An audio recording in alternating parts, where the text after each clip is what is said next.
Welcome to You've Got This with Sarah Hamaker, a podcast to encourage and equip moms along their parenting journey. Join Sarah each week as she interviews dads and moms like you and discusses the joys, challenges, and rewards of raising kids.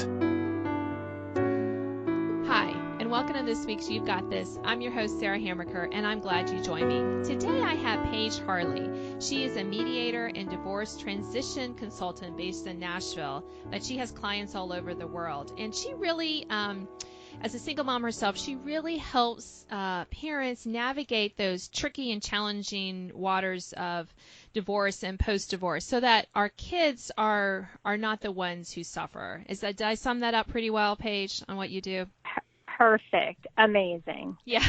So I couldn't have said it better myself. Good. Good. Well, I mean, unfortunately, divorce is part of our societal landscape. I mean, for whatever reason, people get divorced, and many times there's children involved in the sense that they were part of the family, and now, mom and dad, or however the family is, there's separate homes. And so we were talking right before the show started, you wanted to talk a little bit about co-parenting. And as you said, we all co-parent. I co-parent with my husband.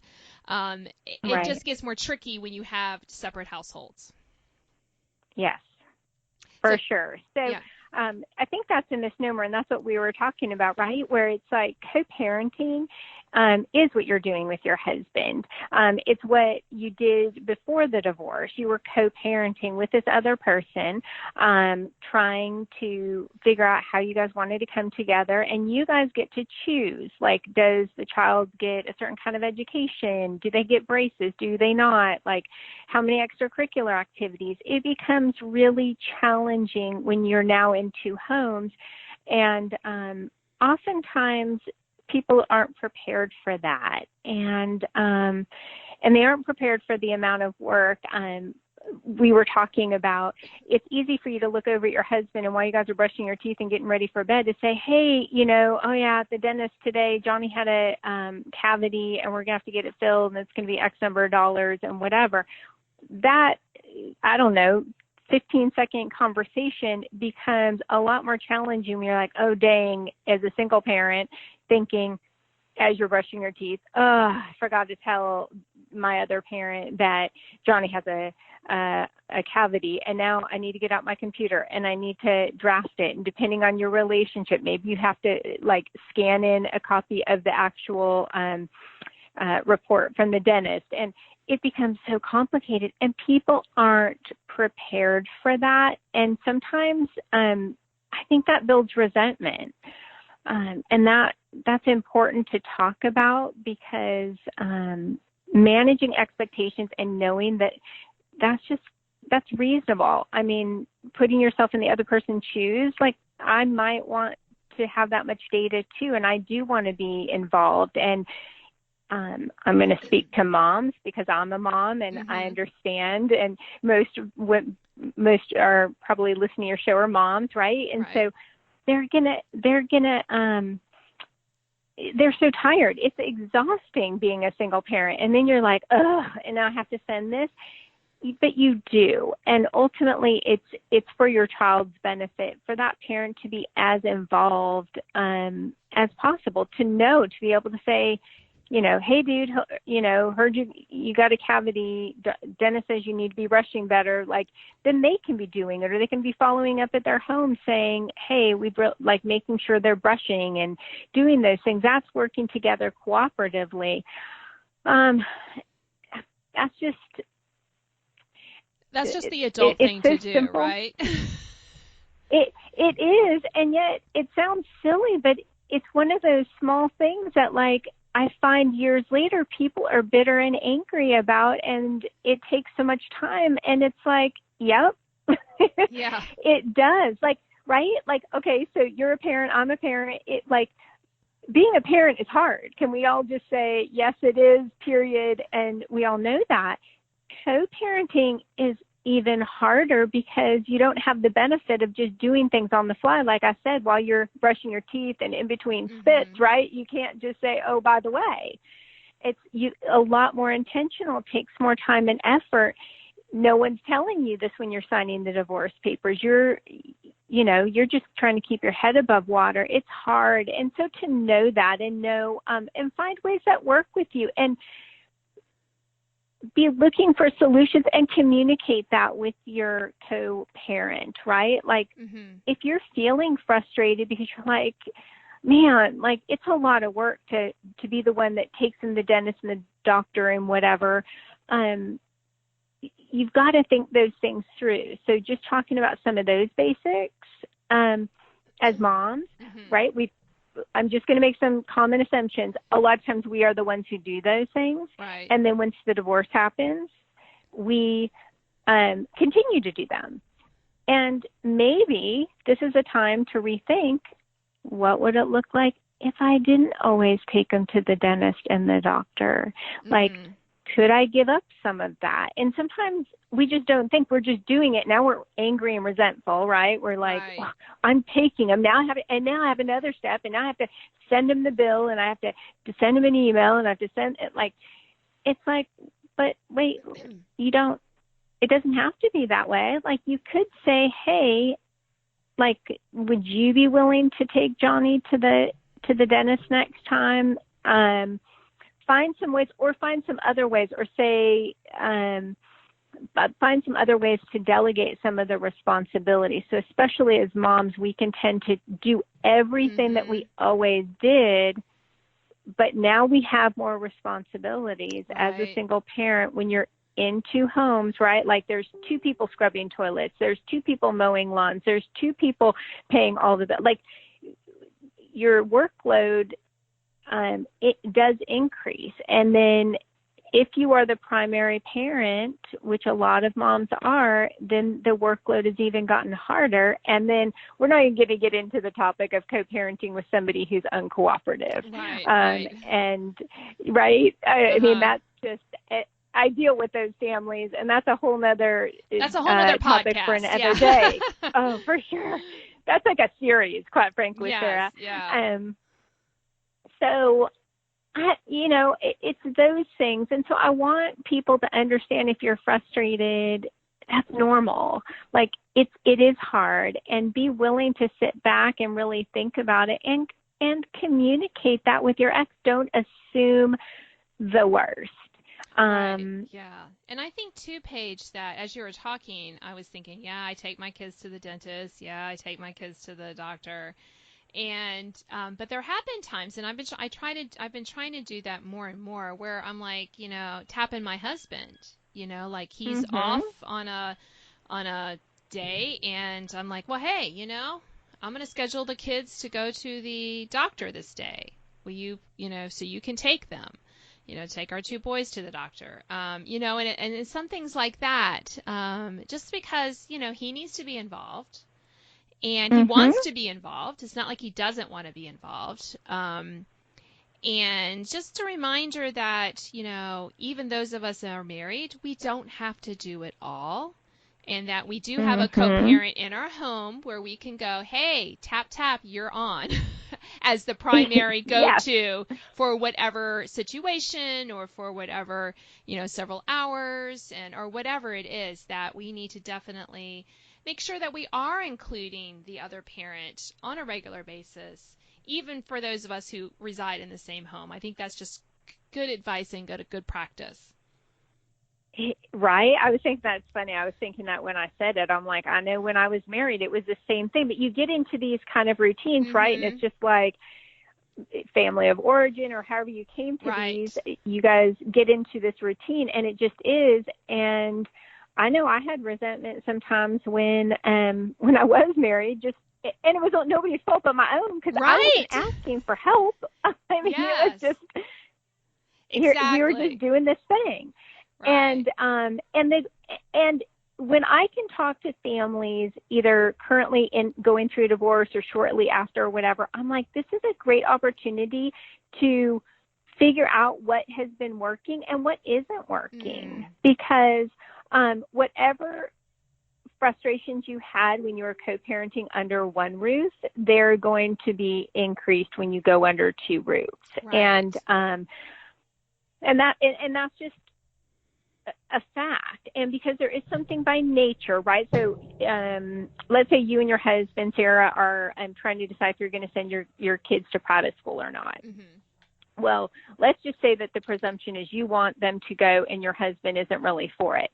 Well, your husband has a vested interest because he goes home to you every day and he wants to live in a peaceful home, that there's going to be a little bit more incentive for him to lean towards what you are asking, right? Yes. Even if he doesn't ever give in, but he's going to be more inclined at least to be open to it because he knows she's serious on this and I've got to at least hear her out. Well, if you put that you have people in two separate homes, he doesn't care anymore. He's not going to have to go to the same home. So there isn't that vested interest. Doesn't mean he's a bad guy. Doesn't mean he's trying to be difficult. Doesn't mean anything other than that one layer is kind of removed. And people don't know this either. And then they automatically assume the worst. Oh, he's just trying to be difficult. No, he's actually not. He just has a different opinion and he doesn't think that it makes sense to send the kids to private school. And because he doesn't have to live with you, he's going to stand on what he feels. And if you guys have joint decision making, you're going to have to find a way to come to that. And that's another aspect too that I find a lot of people automatically assume, oh, they're trying to be difficult. And it's like, no, once you remove that kind of incentive that because we live in the same house, there's a implied need to have a level of peace, it can look something different than it truly is. Does that make sense? Yes, definitely. And I love that you put that, that brought up that, we shouldn't automatically think the worst of whatever the other person is doing because that just can really escalate something that maybe wouldn't have been escalated if we had just hadn't assigned negative or positive really, to whatever decision, you were discussing. But it can be hard, right? It can be hard if the divorce was, there was a lot of hard feelings, challenging, or messy, and it can be difficult, especially if, there was difficulty making decisions before then. I get that. But, how do you help parents kind of put that aside to parent? I mean, I think that is so difficult. That must color a lot. It is. I say give yourself a lot of grace. I talk about the pendulum, to know that you're going to sometimes be a little bit you're going to err on the side of not giving grace, right? And saying, oh, they're being a jerk. And then maybe you're going to be too lenient and going, no, maybe there are times they're really just trying to be a little bit difficult, and give yourself some grace in navigating through that. Get feedback from people that you really trust. Don't go to the friends that are just going to be your yes people and go, oh yeah, Sarah, he's being a jerk. No. Like, go to the people that they're going to say, Sarah, I don't know, you, like, what about you? Like, right, those friends. And really cultivate your spirit of curiosity. Ask a lot of questions. Where I find that people get into these protracted conflicts where it's going nowhere, is everyone's making statements, nobody's asking questions. So if you can be the one who asks questions, well, tell me more about why are you so adamant that you don't think that the kids should go to the private school? Is it the school? Is it the money? Help me understand. Right. And then they can come back, because maybe there's a solution to it. But you don't know, and you can't find the solutions until you really understand what the barriers are and why. And so oftentimes I find that people have made assumptions, like, oh, he doesn't want to go because he's cheap and he just thinks, it's not worth it. And it's like, no, that's not it at all. Like, he doesn't like it because of the drive or the schedule or something else. And so ask the questions, foster curiosity, and then be the one who's looking for the solutions. And offering those up, instead of trying to always make your case and being like two attorneys and just fighting for your cause. Ask, like, well, what if I did this? I'm not saying I would, like, but what if I was willing to pay for it? What if I was willing to, what if we tried it for a year and then we could reassess? Whatever you're willing to do, don't limit yourself by getting your own self stuck and just saying it has to be this. And I think that goes a long way, that the questions and just asking. And you said it well, in this term that gets thrown around a lot, right?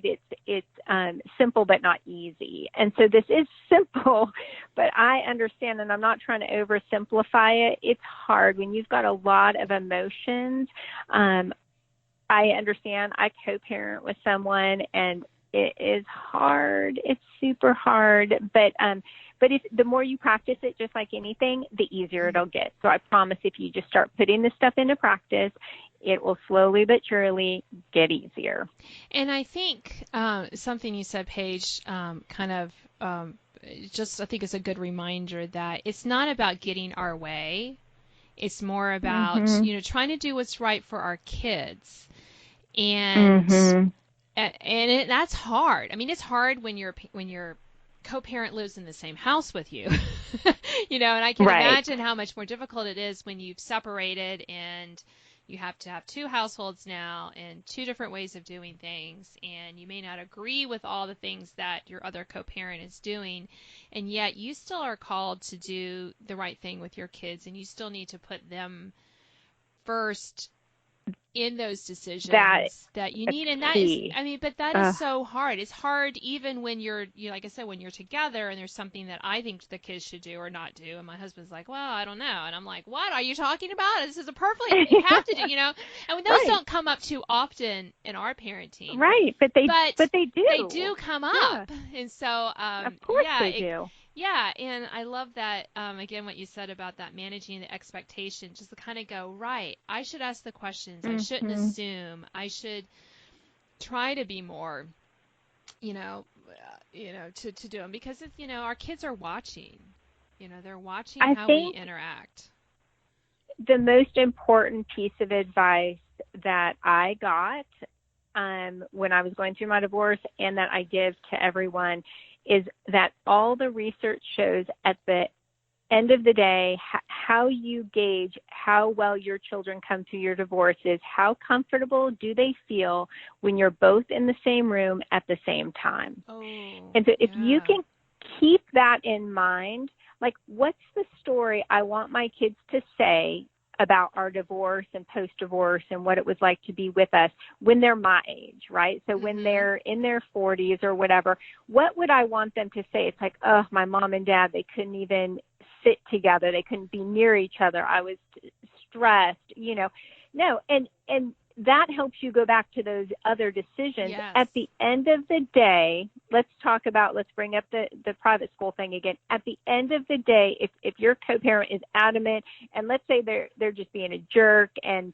they're not even willing to have the conversation, you're asking the questions, whatever, then ask yourself, is this worth it? Like, really, at the end of the day, when my child is 40, is this going to make or break, or is the fact that there's added tension between us, that's going to mean more. And there are just, it is going to take everything you have as a parent to turn the other cheek and just oftentimes let it be, because there are going to be very few things that come up that are really going to be that important, even though they seem really important, right? But they're truly not. And it's going to take you centering yourself and really asking yourself, and that's when you have the couple of good close friends who are going to say, Sarah, Paige, whoever, it's not that big of a deal. Like, it will be okay.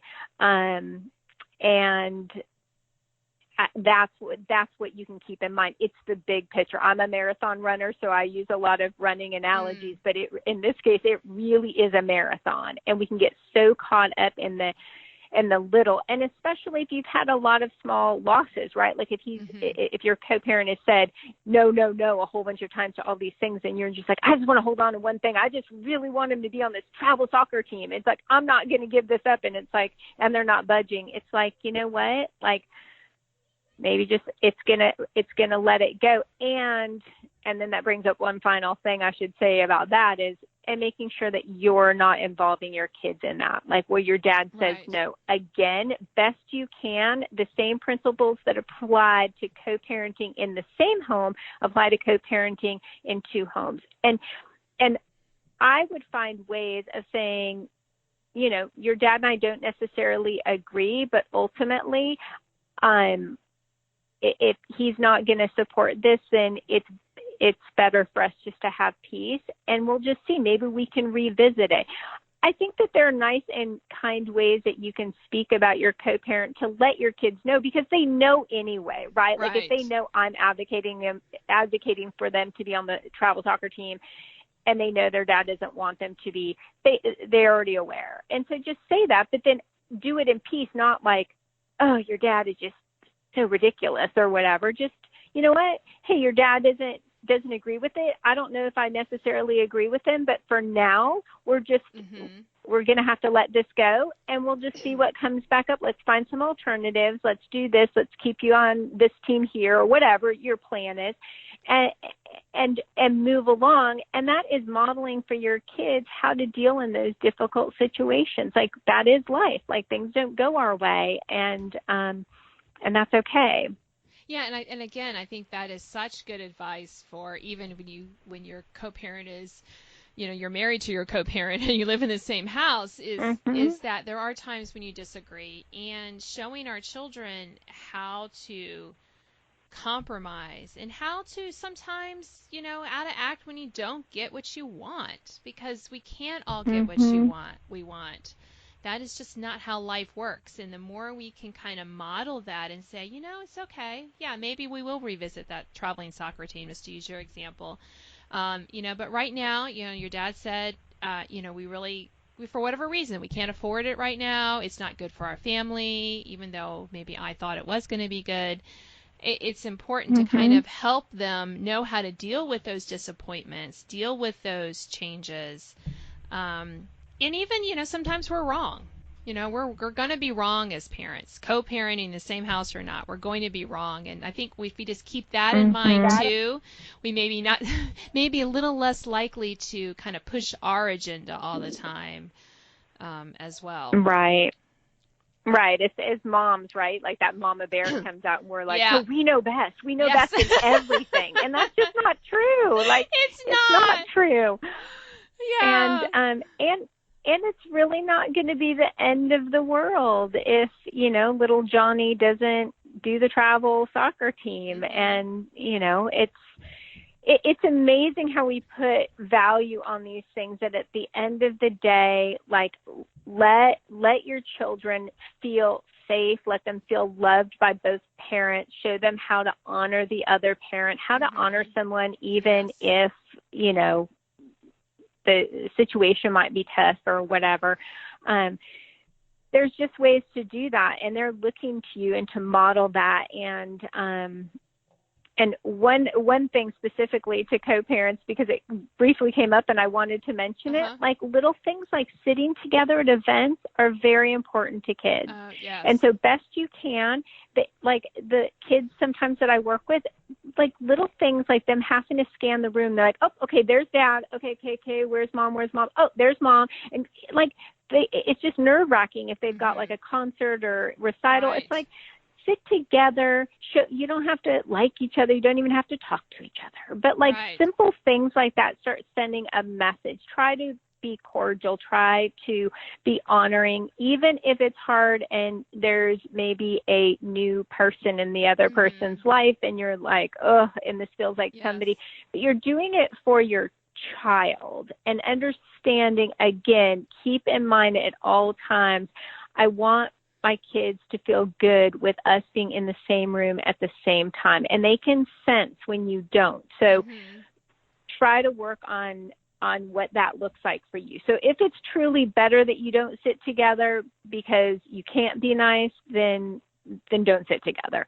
But have some ultimate goals and work towards those. Challenge yourself to say, like, I really want my kids, and what's the story I want them to say about how it was to be a child of divorce? Because no one got married to get divorced. You didn't want this to happen. It wasn't the vision that you had. You're disappointed. Your spouse is disappointed. But how can you make the best of the situation? Because it's real easy to let it get icky and ugly. But don't let your kids have that. There are plenty of kids. I'm one of them. I was a child of divorce, and my parents had a great relationship. So I didn't know how not to have a great relationship with my ex. And those are some of the things I talk about with some of my clients sometimes, like the creative ways, because I will be 50 next month. And so when my parents got divorced when I was really young, I mean, it wasn't in vogue, and like dads weren't, doing that parenting thing like they do now, right? And so my dad was very intentional to cultivate a relationship with me. And so it's easier now, more acceptable now, but there are ways. And so, and making sure that you're doing everything you can as a mom, especially to bridge that. It is our job to help bridge that naturally. It's just kind of the design of how men and women are a little bit different. And so, I hope that helps people. Yeah, no, I think so. And that's a great positive note to wrap up. And also just a reminder that, we all read the advice columnist, and there was one recently about, I can't, my dad says he's not coming to my wedding if my mom is there, and all this kind of drama. And I just think about that, and my heart just breaks, because I'm like,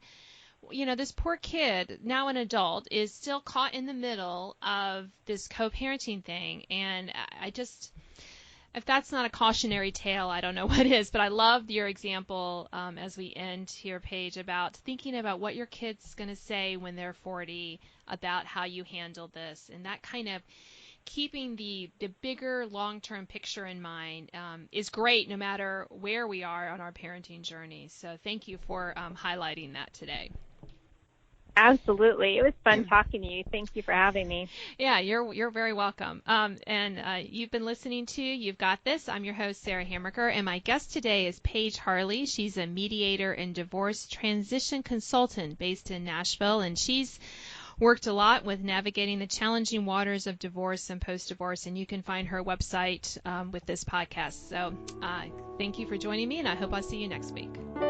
Thanks for listening to this week's podcast of You've Got This with Sarah Hammaker. Sign up to receive notification of new podcasts and listen to previous editions at sarahhammaker.com. Until next time, remember, parenting might be hard sometimes, but don't worry, you've got this.